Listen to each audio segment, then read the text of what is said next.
सिया राम, जय बागेश्वर धाम। अभी आप स्क्रीन पे इस समय देख रहे हैं गुरुदेव की मां है और दूसरी तरफ गुरुदेव से शादी करने के लिए गंगोत्री से कलश यात्रा लेके आ रही MBBS छात्रा शिवरंजनी तिवारी जी हैं। तो आज हम आप सभी को दिखाने वाले हैं, सुनाने वाले हैं कि इस शादी को लेकर गुरुदेव की मां ने क्या कहा। इस समय मीडिया के सामने आप सभी को सुनाएंगे कि गुरुदेव की मां ने इस शादी को लेके क्या कहा। मैं आप सभी को बता दूं, ये शादी जहां तक मैं समझ रहा हूं मुश्किल है। भले ही ये शिवरंजनी तिवारी अपना ख्याली पुलाव जो है वो कितना भी पका ले, ये मुश्किल है शादी। फिर भी पहले शिवरंजनी तिवारी जी ने क्या कहा है वो सुनिए, उसके बाद माँ जी ने क्या कहा वो सुने। यही कहती आ रही हूँ कि अगर संबंध अगर हो जाता है तो उसमें कोई बहुत आश्चर्य की बात नहीं होगी। सुना आप लोगों ने शिवरंजनी जी के ख्याली पुलाव में उन्होंने क्या कहा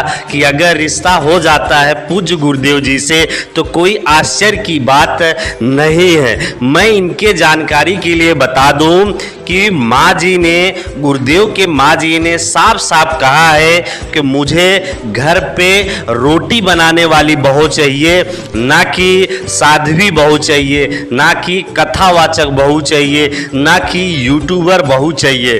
तो मुझे नहीं लगता है कि इनका रिश्ता माँ जी स्वीकार करेंगी। आप भी सुनिए माँ जी ने क्या कहा है इस इंटरव्यू में, उसके बाद आप सभी से हम बात करेंगे। कैसी चान है आपके? कभी सोचो, घर वाली, काम काजी वाली चान है, नौकरी वाली के भागवत कथा वाली चान? हमारे घर वाली रोटी वाली चान है। हमें घर वाली को नौकरी चाकरी वाले को कहा कर अपने घर 4 जनन को दी। हम कहीं हमारा सम्मान न करे, 4 को सम्मान कर, या हमारी सेवा को सम्मान न करे, 4 को देखे 4 है 4 5 दिन ठाकुर जी महाराज आए थे, उनसे नहीं कही आपने? कैसी है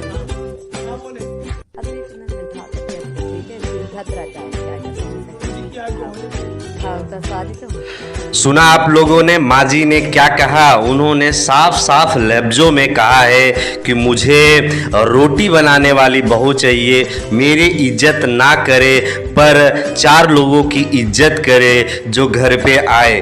तो मुझे नहीं लगता है कि इसमें शिवरंजनी तिवारी खरी उतरेंगी। रोटी बनाना तो दूर की बात है, इनको लगता मुझे ऐसा है कि ये भी पिज्ज़ा वाली ही हैं, पिज्ज़ा ऑर्डर करके मंगाने वाली हैं। तो मुझे नहीं लगता कि ये रिश्ता हो पाएगा, क्योंकि माँ जी ने तो साफ साफ नहीं मना किया है, पर उन्होंने एक इशारा ज़रूर दिया है कि उन्हें किस तरह का बहू चाहिए। क्योंकि जो शादी के पहले इतना सारा ढिढोरा पीट ले जाके मीडिया पे और अलग अलग चैनलों पे जो है इस तरह का बयान दे, मैंने आपको बयान भी उनका सुनाया है, तो मुझे नहीं लगता है कि इस तरह का बहू की ज़रूरत जो है पूज्य गुरुदेव की माँ की होगी।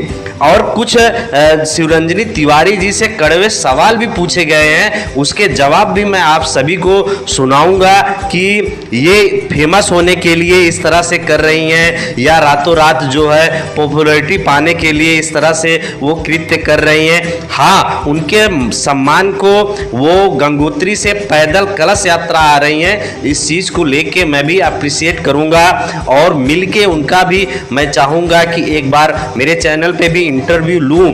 ये बहुत अच्छी बात है कि गंगोत्री से वो चल के आ रही हैं, पर इसलिए आ रही हैं कि उनकी शादी हो पूज्य गुरुदेव जी से, ये गलत बात है। इसमें ये कहीं पे खरी नहीं उतरती है। आप लोग के इस पे क्या राय है, क्या विचार है, ये मैं जानना चाहूँगा और कमेंट पे आप लोग ज़रूर बताइएगा कि आप लोग की क्या राय है। पर मुझे नहीं लगता है जो क्वालिटी पूज्य माँ जी ने कहा है वो क्वालिटी इनमें है। और माँ जी ने एक और बात कही है कि जो शादी के गुरुदेव का फाइनल डिसीजन है वो गुरुदेव के गुरुजी राम भद्राचार्य जी ही लेंगे। तो उसके बाद ही वो शादी के लिए किसी को चुनेंगे। तो मुझे नहीं लगता है कि रामभद्राचार्य जी इनको चुनेंगे, बिल्कुल नहीं चुनेंगे, क्योंकि जो शादी के पहले इतना ढिंढोरा पीट के आ रहा हो, मुझे नहीं लगता है कि उसको स्वीकार करेंगे। भले ये जाके धाम पे आके कुछ भी करे, कुछ भी बातें करे, पर इस बात को लेके मैं सहमत नहीं हूँ और उनका पूज्य गुरुदेव जी का परिवार भी सहमत नहीं है। इसमें आप लोग क्या कितना सहमत है ये हमें कमेंट करके ज़रूर बताएं। और कुछ तीखे सवाल भी हम आप सभी को सुनाते हैं जो कि इंटरव्यू के दौरान लिया गया है शिवरंजनी तिवारी जी का। वो क्यूट है ये अच्छा लगता है, हेयर स्टाइल अच्छी है ये अच्छा लगता है, मजाक करते हैं ये अच्छा लगता है, या फिर धर्म की बात करते हैं या हिंदू राष्ट्र बनाते हैं, क्या क्या आपको अच्छा लगता है? कुछ तो खूबी देखी होगी आपने। उनकी 3 बातें मुझे सबसे ज्यादा पसंद हैं और यही मुझे सबसे ज्यादा उनकी तरफ आकर्षित करती है। सबसे पहला तो वो सनातन धर्म का प्रचार कर रहे हैं, सेकंड पॉइंट जिन्होंने हिंदू राष्ट्र बनाने की घोषणा की है, और थर्ड जो उन्होंने कैंसर हॉस्पिटल बनाने की घोषणा की है। और चूंकि मैं भी MBBS कर रही हूँ, परसुइंग हूँ, तो मेरे लिए इससे बड़ा सौभाग्य कुछ नहीं होगा कि मैं उनके धाम के हॉस्पिटल में सेवा दूँ। नहीं तो आपके माता पिता ने आप पे कान नहीं पकड़े? आप तो घर से बैठ के लाइव कर रही हैं, आप खुद ही शादी ब्याह की बातें कर रही हैं। आमतौर पर ऐसा होता है कि मिडिल क्लास फैमिली से माता पिता कान पकड़ लेते हैं। ये क्या कर रही हो? आप तो खुद ही अपनी शादी का हल्ला मचाई है, माँ बाप की जिम्मेदारी भी अपने कंधे पे उठा ली।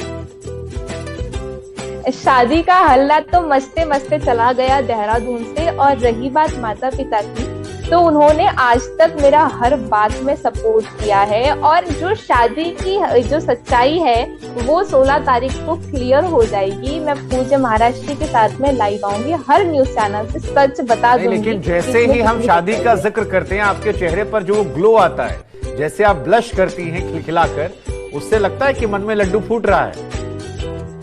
अब ऐसा है, अब जिसको जो समझना है समझिए, लेकिन मेरी जो मनोकामना है वो सिर्फ मेरे मन में है और वो सिर्फ बालाजी सरकार जानते हैं। अब आपसे एक हार्ड सवाल पूछते हैं, क्योंकि देखिए हर चीज के 2 पहलू होते हैं। एक तो पहलू आपने बता दिया, हमने आज जान लिया कि आपके मन में क्या है। दूसरा पहलू जो आप पर आरोप लगेगा, और ये आरोप भी आएंगे क्योंकि जिस मीडिया ने आपको रातों रात टीवी पर बैठाया है वो आगे आपसे सख्त सवाल पूछेगी भी, और ये पूछे जाने चाहिए भी।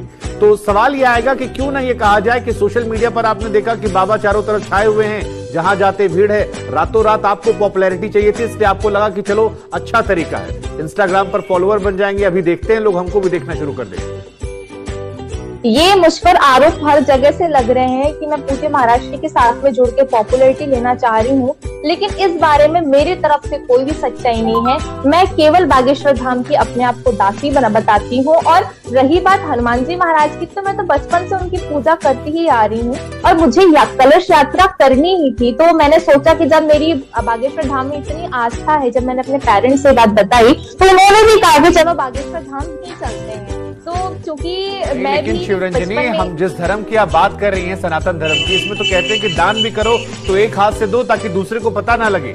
आप तो प्यार की बात कर रही हैं, जग जाहिर करके कह रही हैं। आप तो पूरे गाजे बाजे के साथ ऐसा लग रहा है कि बारात लेकर ही पहुंचने वाली हैं। तो इसे प्यार का नाम क्यों दिया जाए, ढकोसला क्यों ना कहा जाए? अब इसको तरह तरह से लोग जोड़ रहे हैं, लेकिन असल मकसद जब से मैंने ये कलश यात्रा शुरू करी है तो मेरा सिर्फ 2 मकसद थे, सनातन धर्म का प्रचार और जो ये हमारा समाज आज संस्कार विहीन होते जा रहा है उनको संस्कार के पद से जोड़।